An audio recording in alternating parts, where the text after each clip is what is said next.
Ono ua o episele Paula ki kakai kolinto. Ua kolinto vahe uloa ki. Esu loa ki ke na whaasi.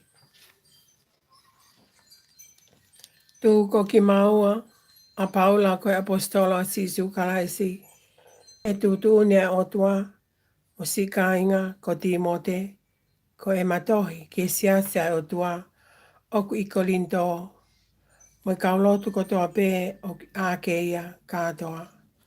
Ofa ke mo mau ke lesi mo i fie maalie me o tua ko e tau tamai eiki ko sisu kalaisi. Hataha ke whamalo ia pe ko o tua mo tamai a tau eiki ko sisu kalaisi. Aia ko tamai ai whai manawa ofa mo o tua o ana ai tokoni ko toa pe. Aia kune tokoni ki mautolu. He mautu tā maki ko toa pe. Ko e uhi ke maula vai ke toko nii a ki nau tolu o i he tu tā maki ke he.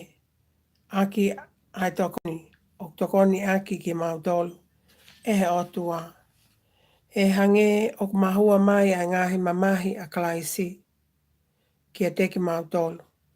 Pe he koe mea i a kalaisi o mahua moho mau tokoni.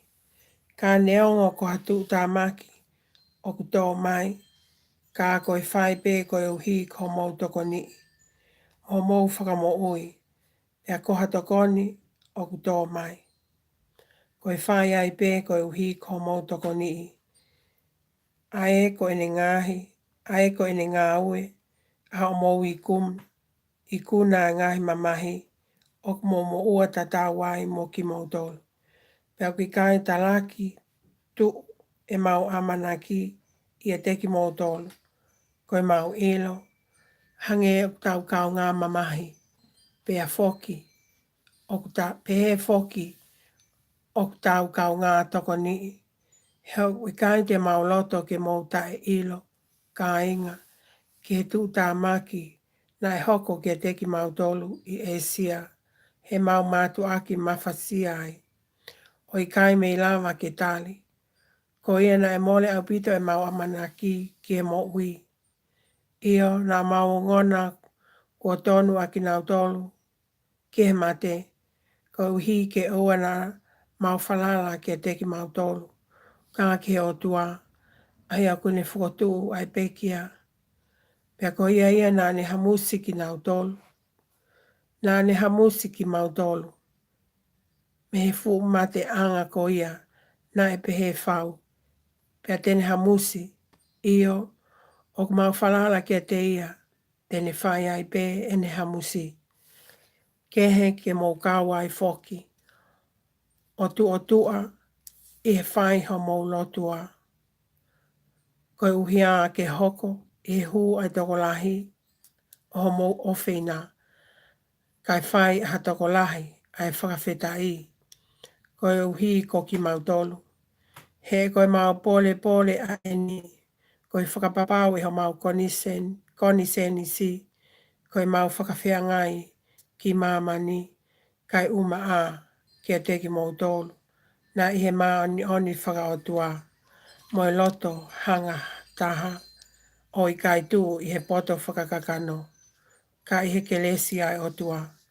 He tala e hai o kumau tohi atu ha mea kehe. Ka koena pe o kumau lau.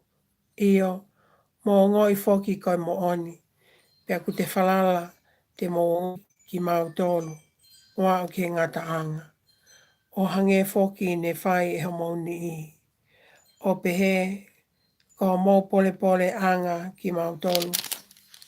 O hange ko mo pole anga ki mau e he aho o tau e ki ko sisu. Pea e ek whalala pehe na ku loto ke fofua alu ke tek mau tolu. Ko uhi ke mo mau tu oua hake lesi. Kau fo watu e tek mau tolu ki Mastonia. Toi hau me Mastonia ke tek mau tolu. Kai a mau tolu hoku momoi. Hoku moi i ki siutea. Pehe e kuloto pehe na ku vainga aki koa. Pe koe ngahi tūtu uni, o ku whakatū whakai mani wā. Koe uhi ke whai ai, koe uhi ke whai ai io mo ikai o, kawe o tua o ku moni, o ku ikai koe io, pe ikai ai mau ngahi, ako naki o ku whai atu. He koe alo e o tua a kalaisi su, ai ana e malanga aki, i homo haonga e ki mautolu. E au mo sili Venus, mo Timote, tala e hai ne hoko ia koe io, pea ikai. Kai kehe kua ne hoko koe io, ia te ia. He ne aongo pea kuwhiha a ngahi tala ofa, ai o tua. Ka akutu kotoa pe ia te ia hono io. Ko ia o fou ia te ia foki. Hono e meni. Ke ai hao ngongo le lei. E hoko ke o tua ia te ki mautolu. Pea ko eni. Ko ia koe ne viritaki ai pe a ki mautolu. Mo ki mautolu. Ke tāu taha mo e ne pani. Pea ne pani foki ki tāu tolu. Koe o tua ia.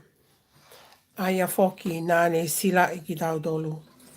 Pea ne omi ai mea whakaamanaki. Koe lau mālie. Iho tau loto. Amen.